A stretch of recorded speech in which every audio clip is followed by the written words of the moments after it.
Mais um Elas Falam Tudo no ar e hoje eu tenho o prazer de receber ela, uma profissional multifacetada que transita com excelência entre a atuação, o jornalismo, a apresentação de TV, a produção e o empreendedorismo. Atriz de novelas como A Dona do Pedaço e Órfãos da Terra, integrante da série Arcanjo Renegado e do elenco de Meu Corpo, Minha Onda, na Amazon Prime. Ela soma ainda mais de uma década como apresentadora do Carnaval de Salvador. É idealizadora do evento Mulheres do Agro e Empreendedoras. Ela construiu uma trajetória que une arte, propósito, influência e visão de futuro, sempre com autenticidade, sensibilidade e força feminina. Seja muito bem-vinda, Cláudia Mello. É um prazer estar aqui com vocês, Elane. Muito obrigada pelo convite. Quando fala assim, né, eu falo, meu Deus, já fiz tudo isso, estou fazendo ainda. Então, Cláudia, quando você olha para a sua infância e adolescência, quais foram os primeiros estímulos que despertaram em você a sensação de que a comunicação e a arte teriam um papel central na sua vida? Eu sempre fui, assim, da comunicação. Sempre falei muito, me expressava até com a dança. Eu lembro que quando as pessoas me viam, eu já falava para minha mãe, ó, essa sua filha vai ser artista.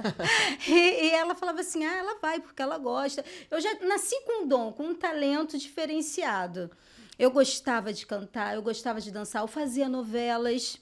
E sempre, sou uma geminiana nata, eu queria fazer de tudo um pouco.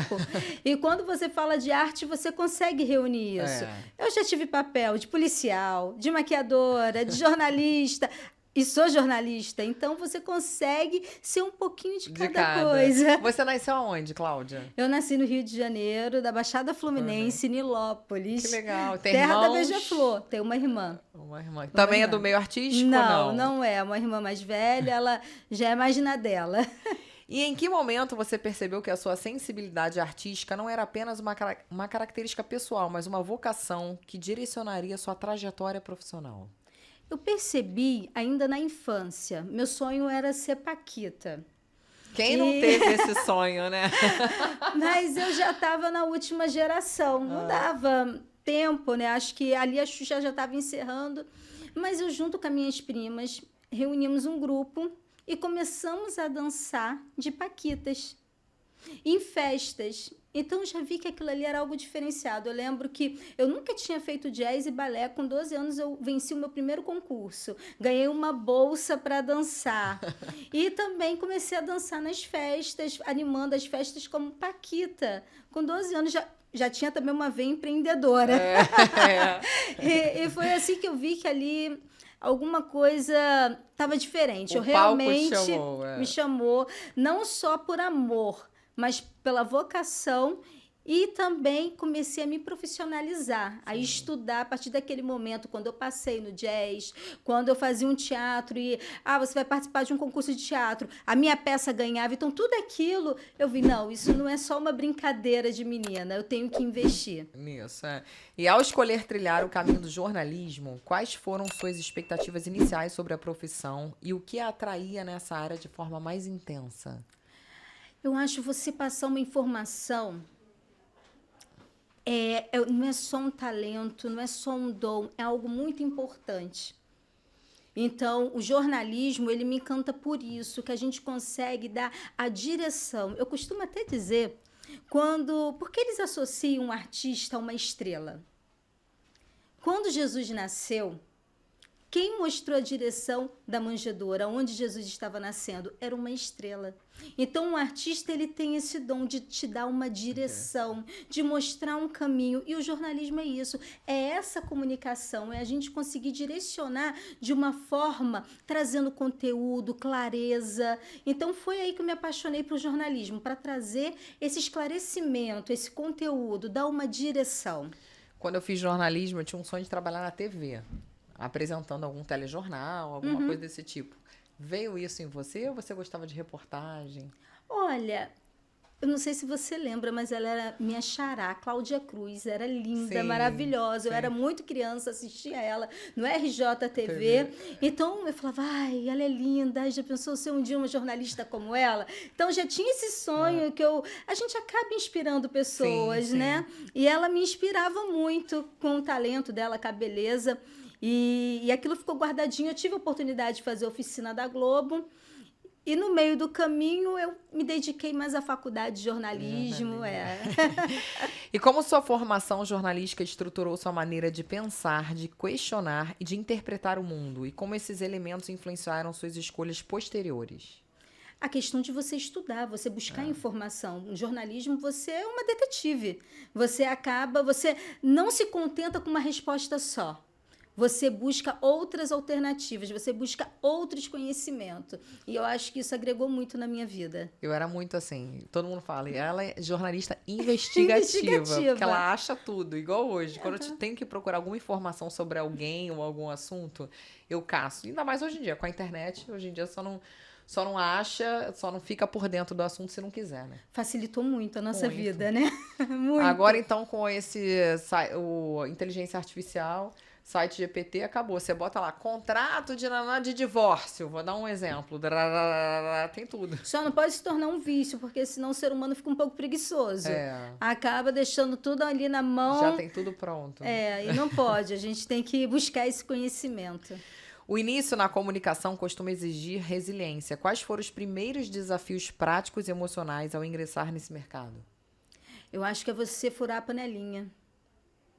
Esse é o desafio. Você pode até ter talento, capacidade, mas nem sempre quem tem talento e capacidade chega onde quer. Não é só a sua força de vontade, o seu trabalho. É a panelinha que já existe. É difícil você furar essa panelinha. Mas a gente tenta, com resiliência, e a gente consegue. E a televisão tem uma estética e uma linguagem própria. Como foi o processo de se adaptar a esse universo, equilibrando técnica, naturalidade e autenticidade? Eu acho que é a questão de você amar muito o que você faz. A arte é isso. Televisão, eu adoro trabalhar com TV.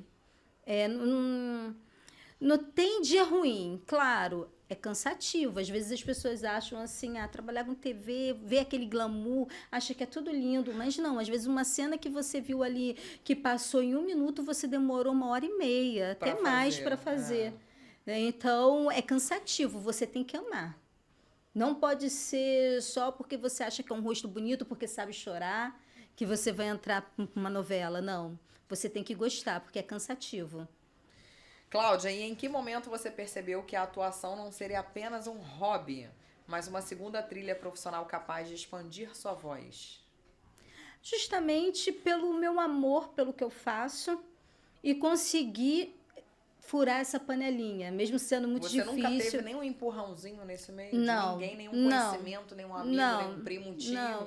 Não. É difícil? É muito difícil, muito difícil. Mas isso é favorável. É favorável. Eu acho que quanto maior o obstáculo, mais desejo você tem, mais você se esforça e você, no final, você fala assim, eu consegui pelo meu mérito, pelo meu talento. Não que quem tenha um empurrãozinho seja ruim, seria maravilhoso eu ter tido um empurrãozinho. Mas como eu não tive, eu também me valorizo por isso. Sim. E você cria forças, né? Criei forças. Não tiro méritos de quem vem de uma família que já está no meio, que tem um sobrenome que, às vezes, o sobrenome te impulsiona, né? Te bota para cima, você consegue. Não, acho normal, acho... Amém, se eu tivesse, eu ia estar muito feliz. Mas, como eu não tive, eu acho que, na minha época, isso foi um diferencial. Para mim, é algo que eu conto pro meu filho com orgulho. Sim. Né? A construção de personagem exige coragem emocional. Qual foi o papel mais desafiador nesse início e o que ele exigiu de você como mulher e artista? Olha, tem um papel que eu fiz, que eu fui uma detenta. Ainda não foi pro ar, que é uma série independente. Eu sou uma das produtoras da série, mas foi a primeira série a ser rodada em presídio feminino brasileiro. E eu fiz um laboratório de 6 meses no Talavera Bruce, que é um presídio aqui no Rio de Janeiro feminino, e conhecer a história das mulheres que estão privadas de liberdade, para mim, foi algo muito... Foi algo assim, muito que me agregou. E você gravou ano passado, em 2025? Eu gravei em 2023. 2023. Nossa, fica guardado assim? Fica tanto guardado tempo? até Nem a gente sabe conseguir. se vai veicular esse ano, em 2026, não, a ou gente pode ser ainda... 27? Não, a gente ainda não sabe. É uma série que foi caro fazer. E hoje no Brasil, para a gente fazer algo independente, falando de um assunto que não é de comum, então você conseguir apoio é difícil, mas a gente conseguiu. Quero agradecer também o CEAP do Rio de Janeiro, que nos apoiou, nos ajudou, liberou a gente fazer esse laboratório dentro do presídio. Também gravamos as cenas dentro de um presídio desativado, fiz treinamento. Eu perdi 10 quilos para fazer a personagem, porque ela passou por um sofrimento muito grande. Algo assim que realmente foi transformador. E você conhecer a história das mulheres que realmente estão ali, porque tem mulher que realmente errou, cometeu um crime muito grave, enfim, mas elas estão ali pagando. Agora, tem mulheres que você vê que não teve inteligência emocional, mulheres que se envolveram com homens que induziram o caminho errado e hoje elas se arrependem e não conseguem voltar atrás. Sem falar que a mulher fica sem visita. Se você for no presídio masculino, tem uma fila de visita. Agora você chega no presídio feminino, não tem ninguém. Muitas... Para você ver como são os homens aí. Então, não tem ninguém. Elas também, algumas têm vergonha e não querem que a família vá, não querem que os filhos vejam que elas estão lá. Também tem familiares que têm vergonha de dizer que tem uma filha que se envolveu com um criminoso e hoje está na prisão. Então, acabam que se tornam mulheres privadas de liberdade e privadas de sentimentos, porque elas são abandonadas, são esquecidas de lá dentro. Por isso, muitas se envolvem com outras. Esse foi teu papel desafiador? Foi um papel desafiador. Você conheceu uma história dessa Muito bom. Que é algo que ninguém nunca tinha me contado. Eu imaginava como seria, mas você entrar num presídio e você conhecer a realidade é totalmente diferente. E ao atuar em obras como A Dona do Pedaço e Órfãos da Terra, quais foram os aprendizados sobre responsabilidade e impacto social das histórias que você ajudou a contar? Foi uma delícia, eu acho que teve muito... A Órfãos da Terra foi uma participação, foi algo rápido. Agora, a Dona do Pedaço, eu fiquei ali a novela toda, eu acho que teve muito conteúdo para mim. Eu aprendi muito, Valci Carrasco, né? Órfãos da Terra é uma novela premiadíssima. E por mais que tenha sido uma diária, agora, Dona do Pedaço, eu aprendi muito com o meu núcleo. Trabalhei com Paulo Oliveira, né? Algo assim que agregou. Acho que, como eu falei desde o início, o artista ele tem o dom de mostrar a direção. Foram novelas, uma que falou de imigração, que é um assunto tão atual, que a gente vive passando por isso. Preconceito. E Órfãos da Terra veio falar da história de uma mulher que venceu a vida, que era Juliana Paz, que era Maria da Paz. E ela conseguiu vender bolo, uma história de superação. Quem não quer ouvir uma história de superação? É bonito isso. É gratificante você ouvir uma história de superação. Então, acho que tem muito a agregar na sociedade. E, Cláudia, participar de novelas globais é um marco importante na vida de qualquer ator. Como foi viver esse momento e qual significado pessoal ele teve na sua carreira? Olha, você pode fazer assim... muita coisa na carreira artística, mas quando você entra numa emissora que já tem um nome tão forte, agrega muito. É impossível você não conseguir identificar. Eu só tenho a agradecer, principalmente nas minhas redes sociais. Me deu uma visibilidade muito grande. Meus seguidores, que hoje eu tenho contato, muitos se tornaram amigos, né? Estão ali sempre presentes, mandando mensagens. E então eu acho que a Globo ela tem esse papel de te mostrar para o mundo. Por mais que alguém fale assim, eu não assisto o Globo, mas ela conhece quem está na Globo. É engraçado falar, eu não assisto, mas conhece quem está na Globo. Reconhece quando passa, você não é aquele artista? Tá na Globo. Em que momento surgiu o desejo de assumir também a cadeira de produtora e o que essa decisão representou na sua autonomia criativa? Muita coisa. Acaba que o artista hoje, que não se produz, ele não sai do papel. Ele vai ficar só no sonho dele, ele tem que produzir.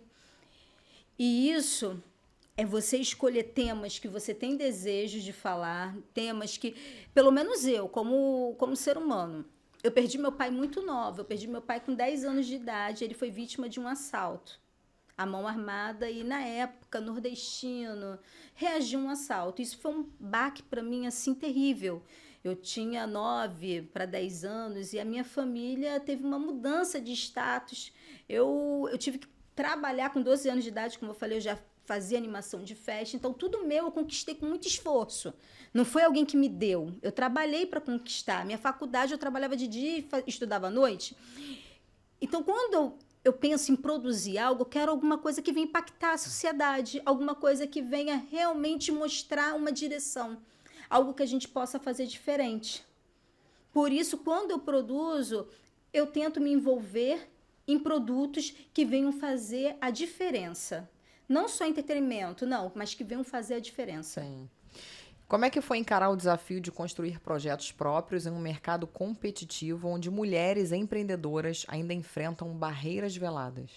São muitas barreiras, mas eu costumo dizer que não é só no mundo artístico. Eu já fui gerente de banco, já trabalhei em outros setores que eu também sofri os mesmos preconceitos. Até pior, porque às vezes quando você vai sofrer um preconceito no mundo artístico, você nem entra, porque a pessoa já mostra o que ela quer antes de você entrar. Antes de você ganhar o papel, já vem a cantada. Algo desse tipo. Então, antes de você conquistar, você já passa pela barreira. Então, se você der não, você nem vai. Ou você vai mesmo pelo seu mérito, mas aí não teve essa barreira do impedimento, sabe? De algo que não está na tua... que não é o que você deseja. Agora, quando você entra num emprego normal, de um banco, entre outras coisas, a cantada vem depois. Porque você já está ali trabalhando. Mas seria para subir de cargo, para conseguir algo melhor dentro da empresa? Até para continuar. Então, isso é chato. Eu acho que diferencia muito o mundo artístico é que você, hoje em dia, isso está mudando, graças a Deus, porque também a gente tem celular, pode gravar, a mulher consegue dar voz.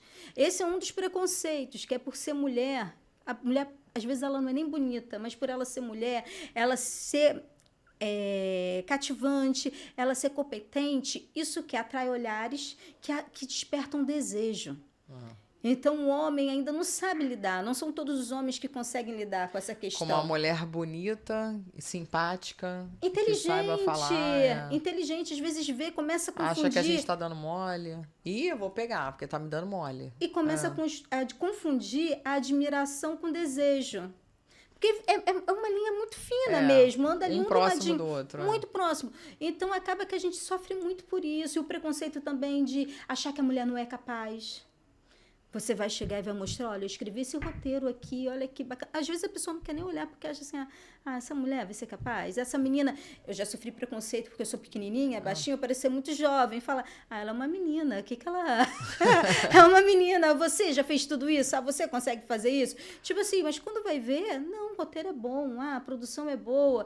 Aí já muda.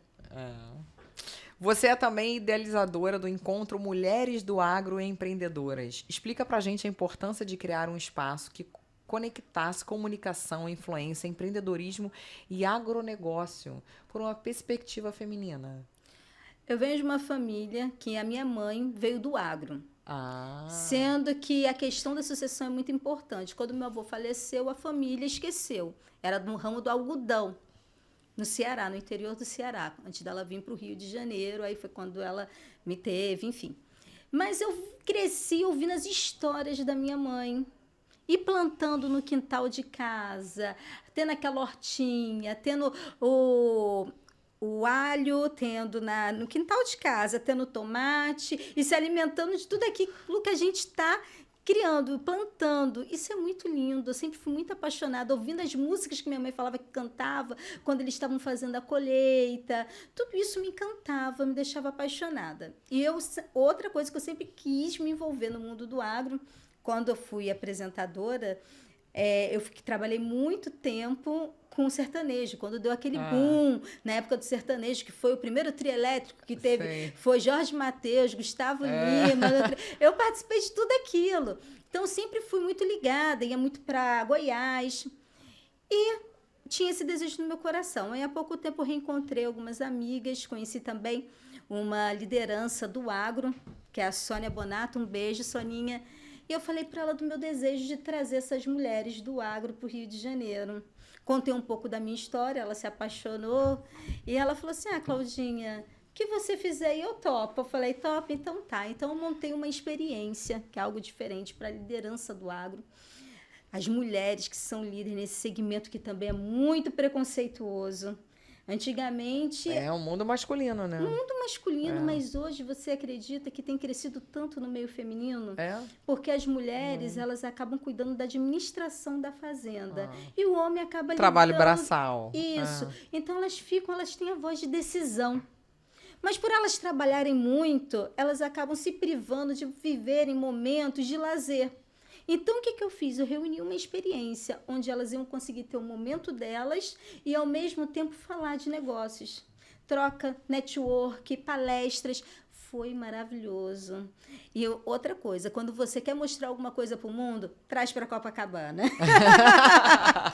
E foi isso que eu fiz. Coloquei essas mulheres no hotel 5 estrelas, no Fairmont, em Copacabana, 3 dias de experiência. Legal. Começamos com um jantar maravilhoso, com show, network, falas importantes. Recebemos secretários, enfim, tivemos o apoio da Secretaria do Agronegócio, né, do Rio de Janeiro, também da Economia. Foi maravilhoso. Legal. No outro dia a gente fez um almoço no restaurante à beira-mar. E à tarde palestras, à noite festa. Encerramos no domingo com um passeio no Cristo Redentor. Às 5 horas da manhã, com uma missa exclusiva. Que legal. E ainda conseguimos, do Padre Omar, que botou o nosso Cristo de verde em homenagem às mulheres do agro pela primeira vez. Foi lindo. Elas foi lindo. piraram, né? Já estão ansiosas para o próximo ano. Com mais de 149 mil seguidores, como que você estruturou sua presença digital para refletir não apenas sua imagem, mas seus valores e suas múltiplas facetas profissionais? Eu acabo falando da minha vida e isso atrai. Eu acho que os seguidores, eles querem se sentir próximos. É um reality. Você acaba falando um pouco da sua vida, eles se atraem e ali eu aproveito para pedir algumas opiniões, dividir opiniões. E eles me aceitaram muito bem e a gente tem crescido ali juntos. Eu acho que o Instagram já é uma chavezinha de como se produzir. Começa por aí. A Começa pessoa que por sabe ali. lidar bem com rede social já é um iniciozinho. E acabou que também esse look aqui eu que desenhei. Sou estilista também. Então Eu quero chegar nessa parte da moda. Então acaba que eu sempre fico Você mandando também informações. expressa a sua identidade por meio da moda. Como é que esse universo se integra à sua linguagem artística e à sua comunicação? Eu Você gosto, gosta? eu amo, Você gosta? eu gosto de me vestir bem. E muitas vezes eu não encontro aquilo que eu me identifico. Então, eu acabo desenhando. Já fiz collabs com algumas marcas. E agora também vou fazer uma linha de óculos. Que legal. No Ainda esse ano, 2026? 2026. No meio do ano que vem, No a meio gente vai estar lançando uma collab de óculos, que eu acho também muito bacana. Já fiz collab de chapéus, de roupa. Esse blazer aqui é um blazer que eu desenhei. E eu gosto de me expressar. Legal. Eu sempre desenhei muito bem. Eu sempre fui muito envolvida na arte. Até desenhar, eu sempre gostei muito de desenhar. E a série Arcanjo Renegado tornou-se um sucesso nacional. Como foi se integrar à 4ª temporada e quais foram os desafios específicos desse projeto, Cláudia? O Arcanjo Renegado, ele vem do Afro-Reggae, que é algo que eu me identifico, que ele tem esse programa dentro das comunidades, algo que ele também quer transformar vidas. Então, já era um sonho fazer parte. José Júnior é um homem que eu admiro muito, muito visionário, inteligente, escreve muito bem. E estar fazendo parte do Arcanjo, para mim, é um sonho realizado, que eu vejo algo que quer mostrar a diferença dentro das comunidades, que dá oportunidade. Eu sou uma menina que eu vim da Baixada, eu perdi meu pai muito jovem, então a gente está dentro de um núcleo que apoia isso, que quer dar oportunidade. É fantástico, então eu só tenho a agradecer essa oportunidade. Eu estou desde a 3ª temporada. O desafio que eu sou jornalista, então acaba que a gente já está acostumada a dar notícia, mas o desafio que eu tive é de você estar realmente lidando com a emoção. lidando com a emoção de um sonho realizado, de você querer dar o seu melhor, de você querer crescer dentro da trama. Tudo isso é um desafio. E o desafio também da produção exigir de você emocionalmente e fisicamente, considerando o ritmo intenso de gravação. Como que é isso? A gente acaba gravando muito rápido, que a gente leva assim 3 meses para gravar por ano. A gente grava por ano. É um ritmo pesado, mas é gostoso. Quando a gente faz o que ama, a gente não acha um fardo, a gente acha gostoso. Eu gosto dessa adrenalina. Eu já quebrei meu dedão do pé gravando. Tropecei em um fio e, olha, eu quebrei e falei, eu acho que eu quebrei a unha. Eu pensei que era a unha, mas não, eu tinha quebrado o dedão do pé. Mas aí continuou gravando? Eu continuei gravando. Eita. Eu continuei gravando, eu senti uma dorzinha, mas eu falava, não. Vambora. Vambora. Eu gravando. Imagina, porque às vezes você tem mais de 20 cenas para fazer em um dia. E você conseguir lembrar do texto com dor. Ai, foi um desafio. Isso aí foi um desafio, mas foi gostoso. E falando agora na Amazon Prime Video, em Meu Corpo, Minha Onda, você mergulha em outro universo narrativo. O que mais te atrai nesse projeto em termos de mensagem e representatividade? É um público jovem, foi uma série para o público jovem. Eu fiz uma empresária, eu lidava ali com as 2 vendedoras, eu ficava tentando me envolver ali no assunto delas, ouvir, entender um pouco mais. Eu acho que é importante, é uma malhação, é parecido com uma malhação. Eu acho importante ter esse tipo de conteúdo também para os jovens. Eu tenho um filho de 12 anos e eu vejo que ele fica procurando conteúdos. É até importante a gente sempre saber o que os nossos filhos estão assistindo. Para não assistir algo que não condiz com o que a gente acredita que é certo para eles. E, em sua opinião, como as plataformas de streaming estão transformando o modo como atores constroem carreira e se conectam ao público? Principalmente no Brasil, você ficava muito limitado em fazer sucesso em novela. Agora você pode fazer sucesso para o mundo, internacional, para o artista brasileiro, para qualquer artista. Mas, assim, eu vejo que é uma porta para o mundo. Você não precisa estar só em Hollywood para ser famoso internacionalmente. Você pode começar no streaming e ser reconhecido lá fora e ser convidado. Você, hoje em dia, é um leque maior. Sim. Eu acho maravilhoso. É igual ter podcast. Uhum. Eu gravo no estúdio que eu quero, onde quero, a hora que quero. Passo no YouTube e continuo entrevistando as pessoas, continuo fazendo trabalho jornalístico. Sem ter que estar numa televisão ou numa rádio para dizer que sou jornalista. Você não precisa, e você consegue mostrar aquilo que você acredita que é certo, que vai fazer a diferença. Isso. Você consegue se produzir, né? Isso é muito bom. Isso é ótimo. É ótimo. Você ser a dona do seu próprio negócio. Muito bom, muito bom. E o teatro sempre traz profundidade artística. De que maneira experiências como Velório à Brasileira influenciaram sua expressividade e seu domínio emocional? Comédia, né? Comédia, é difícil você fazer comédia. Quando você fala de comédia, às vezes as pessoas acham, você vai fazer alguém rir, é fácil. Não, comédia, ela exige muito de você. Olha, palmas para quem faz comédia, mas eu gosto. Apesar de não ser algo que eu faça com frequência, mas eu gosto. A comédia, ela te desafia. E o teatro, você lidar com a plateia é muito gostoso, porque você vê a reação na hora. É gostoso. Eu adoro teatro. É muito bom, porque você já vê a reação na hora, isso te motiva, isso te bota pra cima, você já vê os aplausos, você se entrega. É totalmente diferente. Eu gosto muito. E dá pra interagir com o público, né? Muito. Coisa que televisão isso não existe. Muito, é uma delícia. Como você compara a relação com o público do teatro e no audiovisual e que tipo de artista cada formato exige de você? Eu acho que o teatro ele tem um desafio de coragem. Você tem que ser bem corajoso, se lançar, sem medo, porque você pode fazer algo que não agrade o público e isso pode afetar todo o desempenho do final da sua peça. Você não pode se abalar.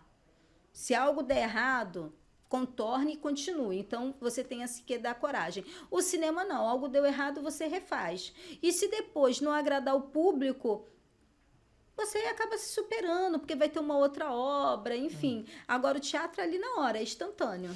É instantâneo, é coragem. É você lidar com coragem. Críticas ou elogios, né? Críticas ou elogios. E foram mais de 10 anos cobrindo o Carnaval de Salvador. O que esse período te ensinou sobre improviso, energia do público e responsabilidade ao se comunicar ao vivo? Ao vivo, eu acho que esse é um diferencial na minha vida. Isso eu adorei. Em algum momento da nossa vida a gente foi concorrente. Não a gente era parceira. Era amigas de profissão. Eu trabalhava na Band, eu queria muito, eu falei pro diretor, queria muito apresentar o Carnaval de Salvador. Ele falou assim, já tem uma menina lá que já tá há anos lá, a Cláudia Mello. Eu falei, caraca, olha ela aí de novo. Olha, o Carnaval de Salvador é interessante. Eu costumo dizer que o ser humano, pelo menos uma vez na vida, tem que ir para o Carnaval de Salvador. Não tem experiência igual. É muito bom, é surreal. Sendo que você apresentar, não é só, eu não entrevistava só os artistas. Entrevistar só os artistas, ótimo. Mas não, você entrevista também o folião. Tu descia no bloco? Eu entrevistava também o folião. Eu subia, entrevistava no camarim, participava do trio, depois eu entrava nos camarotes, mas eu também falava com o folião. Dentro do camarote eu também falava com o folião. Então, às vezes, vinham umas respostas, vinham umas brincadeiras que você tem que ser muito safa. Acho que isso me ajudou a ter coragem no teatro. Você tem que ser muito safa para sair daquela e fazer todo mundo rir. É muito bacana, muito. Até a azaração ao vivo, né? Até a azaração. Até a azaração. De quem você nem imagina. Cláudia, como você define liderança feminina hoje, especialmente em áreas onde a presença masculina ainda é predominante? Olha, vou te falar, a presença feminina é muito importante. Você sabia que a mão modelo do Cristo Redentor é uma mão feminina? Eu ouvi falar, mas eu não sabia se era verdade. É uma mão feminina, porque a mulher, ela abraça, ela cuida, ela é mãe, ela tem uma essência diferenciada. Então, é necessário ter mulheres. Eu lembro que até agora teve um patrocinador para o meu evento e ele falou, Cláudia, eu não tenho uma mulher na minha equipe para enviar. E eu perguntei, como assim? Como assim? Que até para você gerar um ser humano, você precisa de uma mulher, sabe? Então, a mulher, ela traz um toque diferenciado. Enquanto o homem é o cabeça, a mulher é o pescoço. E quem sustenta a cabeça? Quem dá a direção? É a coluna, é o pilar, é a mulher. Então, acho que a mulher, ela tem essa sensibilidade. É necessário, todos os projetos, todas as empresas, ter uma visão também de um olhar feminino. Concordo.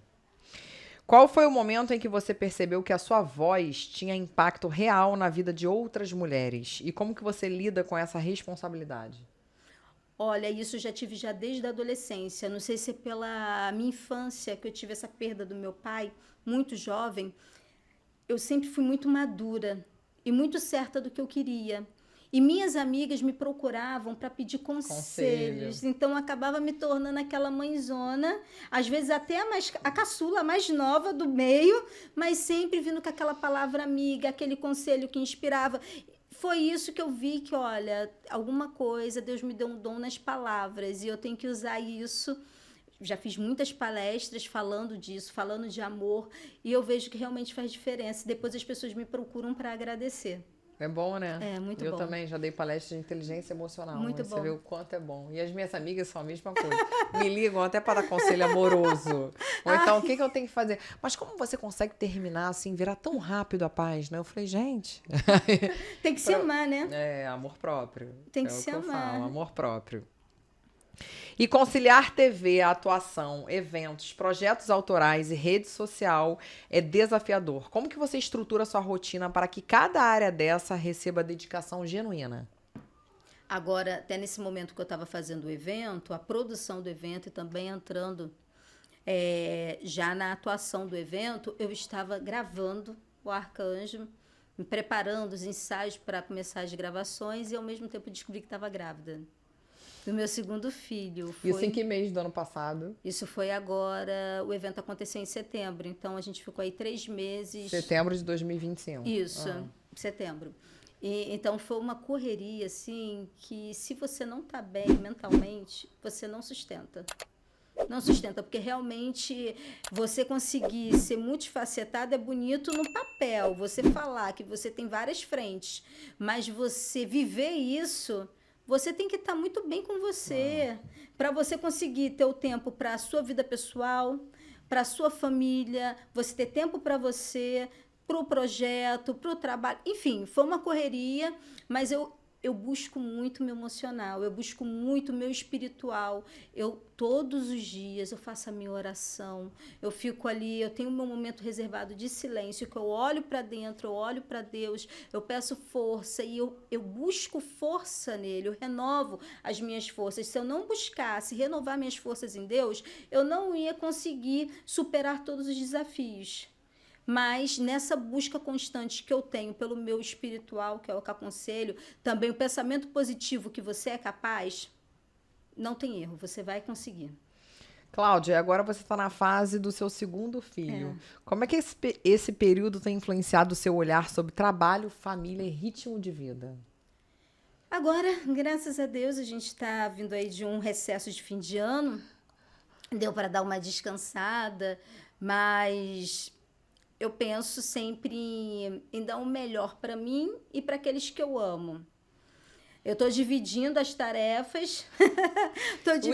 O irmão de 12 anos, está ajudando em alguma coisa? Tá super feliz, tá feliz, super feliz, tá super feliz. Isso foi um dos motivos que me deixou bem feliz. Não foi planejado, mas eu costumo dizer que presente bom é aquele que chega de repente. De surpresa. De surpresa. E sem data comemorativa. Porque em data comemorativa você espera, né? Agora, quando alguém vem te dar um presente sem uma data comemorativa, você, opa! Então, ele chegou assim. E quando eu vi o meu filho mais velho tão apaixonado já pelo irmão... De saber que é teu irmãozinho. Eu falei, sabe de uma coisa? Que delícia, vamos. Que bênção. Não, já ia ser vamos de qualquer jeito, mas tipo, você vê como a gente não espera e algo transforma a sua vida para melhor. Algo que você naquele momento não tinha planos, que você talvez achava, não tenho mais cabeça para ter filho nesse momento. E chega e você vê que tudo se encaixa, Deus é perfeito. Nada vem na hora errada, tudo vem na hora certa. Muitas mulheres se cobram intensamente ao conciliar carreira e maternidade. Como é que você encontrou um caminho próprio que não anula, mas integra esses dois papéis? Eu busco ser muito presente na vida dos meus filhos, na vida de quem me acompanha. Eu sou muito presente. Eu acho que é o diálogo. A questão de você dar amor, diálogo, independente se você saiu 8 horas da manhã, 6 horas da manhã e chegou às 11, é o tempo que você tiver livre, você manter um diálogo. Você precisa também expressar o amor. E é isso que eu faço. Eu expresso muito amor para os meus filhos e acho que é por isso que o meu filho é um grude comigo, mais velho, é o colado, é muito bonitinho. Mas é porque eu sempre costumo dar muito carinho e aí acabo recebendo também muito carinho. Ó, eu vou te presentear com 2 rodízios da melhor churrascaria que temos aqui na Barra da Tijuca para ir com o maridão. Obrigada. Barra Grill. Obrigada. Você gosta de carne? Amo. Então vocês vão gostar. Pode ir o dia que vocês quiserem. Ai, que bom. Obrigada. Cláudia, quais tendências você acredita que irão moldar o futuro do entretenimento daqui para frente? Como você pretende se posicionar dentro delas? Eu acho que uma que chegou para ficar, a gente já estava até falando no início, é a inteligência artificial. Sim. Acho que é algo que... Olha, eu acho que o futuro é ter filmes, séries, sem artistas. Mas é uma pena isso. É uma pena. Mas aí a gente tem que se moldar cada vez mais para superar isso e mostrar que o nosso talento é superior. Porque senão, dublagem... Eu tenho amigas que são dubladoras, elas estão passando muito perrengue porque não estão mais contratando, eles já conseguem dublar com a inteligência artificial. Com o mesmo timbre de voz, eu já escutei isso. Tudo tá difícil. Que pega, grava e reproduz, né? Esse é um desafio dos próximos tempos. Em sua opinião, qual o papel da autenticidade num cenário onde algoritmos, métricas e viralização competem com profundidade? Esse é o ruim. Ao mesmo tempo que a gente consegue expressar, produzir e deixar muito conteúdo no ar, ao mesmo tempo, às vezes o que rouba a cena é algo sem conteúdo. Esse que é o ruim dessa nova geração. Ela acaba se integrando a coisas rasas, sem profundidade, sem conteúdo. E quando você tem conteúdo, pode até ser chamado como chato. Eu falo muito isso. Às vezes a gente fala de assuntos muito sérios aqui no podcast E as pessoas não assistem muito. Aí, às vezes, você chama uma pessoa, sei lá, uma menina que não tem muito fundamento, ou um menino, cara, o negócio viraliza. Uma São dancinha. uma dancinha do TikTok. O negócio viraliza, todo mundo assiste. Aí você bota, sei lá, um depoimento de político, alguma coisa de um médico dando um conselho, uma ginecologista para as mulheres, as pessoas não assistem. Uma informação tão útil à sociedade. Infelizmente, a gente está tendo uma troca de valores. Infelizmente, mas isso também vem de casa. Eu acho do que você permite que os seus filhos assistam, do que você cobra de leitura. Eles não podem ver uma notícia como algo chato. Ah, eu não quero ver um repórter, um documentário, porque isso é chato. Não, você tem que falar, não, você vai ver porque aí você vai aprender, tem conteúdo. Não, e outra coisa que está sendo muito discutido hoje no mundo atual é a tela para criança, né? Não sei se teu filho de 12 anos já tem. Acho que depois dos 10 é permitido, mas tem crianças com 5, 6 anos que o pai dá iPhone, dá iPad. Eu acho um absurdo isso. Eu também, eu não concordo. Meu filho começou a ter telefone, foi por volta dos 10 anos, 11 anos. E eu deixei, depois que ele teve, ele quebrou eu deixei ele quase um ano sem. Para dar valor. Para dar valor. Eu falei, não, eu podia dar, mas eu falei, não vou dar, para ele valorizar e para ele entender que tudo que a gente dá. Outra coisa, você já ouviu um ditado que é assim: pais fortes, filhos fracos? Outra coisa que tem que ficar. Eu comecei a trabalhar com 12 anos de idade, meu filho já tem, ele não trabalha. Ele não trabalha. Mas esses dias eu já conversei com ele. Falei, olha, você está tendo a oportunidade de só estudar. Algo que eu não tive. Então valorize, porque você é privilegiado. Ele tem que entender que isso é um privilégio, que isso não é obrigação. Eu vejo jovens achando que é uma obrigação os pais sustentarem. Claro, você botou um filho no mundo, você vai cuidar dele. Mas não é uma obrigação de um pai. Ele não tem que ver assim, não, você é obrigado a me sustentar, ter arrogância. Não, eles têm que ter entendimento que é um privilégio ter um pai bom, ter uma mãe boa. Claro, todo mundo deveria ser, mas ele tem que ver isso para te valorizar e para valorizar os benefícios que ele tem na vida. Para que não seja um adulto folgado, um adulto ou acomodado. Sem ambição, acomodado. Sem ambição de vencer na vida, de querer melhorar de emprego, de querer ganhar mais, porque de repente está acostumado a ganhar tudo do pai e da mãe. Aí e vai a vida querer... não é assim. Tem homens de 30 anos que não saem da casa dos pais. 40, né? Eu conheço uns de 40. Então, isso não é bonito, não é admirável, mas provavelmente... Mas quando você vai ver, erro da mãe. A mãe tem aquele filho igual ainda como adolescente. Parece que tem 10 anos. Então, a gente... É aquela mãe que dá arruma prato pra almoço e janta. Não pode. Como se o filho fosse quase um retardado. O meu filho tem tarefas. Ele Pelo tem amor de que Deus. jogar lixo fora. Arrumar a cama. Tem que arrumar a cama. O quarto dele é responsabilidade dele. Claro, não é a faxina pesada, nada disso. Mas é o quarto dele. Ele tem que organizar a roupa dele. A roupa tá em cima da cama, ele tem que guardar no closet armário, dele, ele tem que saber onde que estão as coisas dele. Louça, tem que lavar. A louça dele, ele lava. Isso aí, tá criando um homem, né? Um homem que dê valor à vida, dê valor ao que ganha, que tem meritocracia. Tem que saber para ter valor e ter identidade. Senão não tem identidade, não quer trabalhar, não quer buscar. E Cláudia Mello, agora conta esse segredinho pra gente. Como é seu processo interno ao aceitar um novo personagem? Desde a leitura inicial do roteiro até a imersão emocional na história. Quando eu recebo um personagem, eu estudo a história dele e eu monto a vida. Eu tenho uma data de nascimento. Eu tenho a história dos pais. Por mais que o roteiro não me diga quem são os pais, mas eu crio a história dos pais. Eu crio a história dessa pessoa fora do set. Eu tenho uma vida, eu dou uma vida pro meu personagem. Pra você se incorporar nele. Sim. Eu tenho gosto, eu tenho signo, eu tenho cor predileta, eu tenho o perfume do personagem. Não, essa aqui... Qual o perfume que... Eu vou criando o personagem ao ponto que às vezes fica difícil descobrir quem é a Cláudia e o personagem.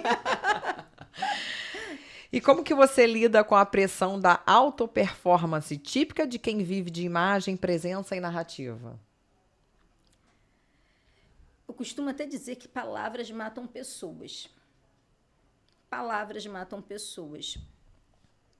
Se você der importância para tudo que você ouve, você não vai viver. Então, eu costumo a não acreditar só na imagem de alguém. Até porque eu sou atriz e eu sei que vida de Instagram não é realidade. Muitas vezes a pessoa senta com você à mesa, você se acha íntimo da pessoa, mas você não é íntimo da pessoa. Então, eu acho que nada disso define. E nem de você se cobrar alta performance. Não. Cobrança do público. Não, eu acho que o público ele tem que somar na sua vida. A partir do momento que ele tem uma crítica que te mata, você tem que cortar esse público. Não, eu sou contra você bloquear a pessoa, eu sou contra você virar as costas para alguém. Não, eu acho que você tem que bloquear dentro de você. Você tem que estar bem emocionalmente. Inteligência emocional. Você tem que estar bem com você. Então, você não pode lidar com os padrões desse mundo. Até porque nós somos seres que não somos desse mundo. Concordo. Nós não somos Agora a você estética. falou bem. Nós não Muito somos bem, a estética. E estamos de passagem, né? Estamos de passagem, nós somos a nossa alma, o nosso espírito. Isso aqui é uma estética. Isso aqui é algo descartável. Eu costumo dizer, até quando alguém vem me perguntar alguma coisa de Deus, então eu falo assim, Deus não se importa. Por que eu estou passando por esse sofrimento? Eu falei, é porque Deus não se importa com a matéria, Ele se importa com o teu espiritual, com o seu emocional. Você tem que passar por isso, talvez, para crescer, para produzir, para você crescer espiritualmente, para você ser uma pessoa melhor, para você evoluir. Então, eu acho que isso aqui é tudo matéria, isso tudo vai embora. E o que vive é o que está aqui dentro. Quando você pensa no conjunto de tudo que você construiu como atriz, jornalista, apresentadora, produtora e empreendedora, o que você considera ser o maior impacto até os dias atuais? Não ter perdido a minha essência. Não ter perdido a minha inocência. Não ter me vendido. Eu sou muito grata a Deus por eu não ter me desviado dos meus princípios, daquilo que eu acredito. E o que o tempo te ensinou sobre ambição e paciência? Duas forças que muitas vezes entram em conflito. Eu sou muito paciente. É? Eu sou muito paciente. Muito, muito. Eu não tenho... Olha, não vou dizer que eu tenho zero ansiedade, que isso pode ser, em algum momento eu posso ser ansiosa. Mas eu sou muito paciente, resiliente. Eu acredito e espero o tempo certo daquilo que eu acredito acontecer. E Cláudia Mello, depois de tantas vidas interpretadas e tantas versões de si mesma construídas ao longo dessa trajetória, qual é o maior legado que você leva consigo hoje? Eu levo, primeiramente, a minha gratidão a Deus, levo a minha família, que eu devo muito, a minha mãe, que sempre foi um exemplo de mulher de força, de resiliência para mim, aos meus filhos, ao meu marido, a quem sempre somou, os meus amigos. Eu acho que isso é o melhor da vida, são pessoas. Não são conquistas, são pessoas. Quem te apoiou, quem te apoia, isso é o melhor que eu levo da vida. Olha, adorei te receber aqui no meu podcast, uma energia maravilhosa, uma mulher linda. Obrigada, eu que agradeço. A gente se esbarrava por aí, mas a gente ainda não... A gente se conhecia, mas não se conhecia. Mas você também é uma mulher que eu admiro, uma mulher linda, forte, Obrigada. Que agora, produzindo esse podcast aqui, elas falam. Obrigada, Cláudia. Sucesso para você em 2026, com esse novo bebezinho aí da família, que vem alegrar ainda mais o seu lar. Amém. Muito obrigada. Que Deus abençoe você e a sua família e também muito sucesso. Amém. É isso aí, galera. E para você que ainda não entrou no canal, entre aí no Elas Falam Tudo, ative o sininho para receber as notificações e curta também o vídeo. Beijo e até semana que vem.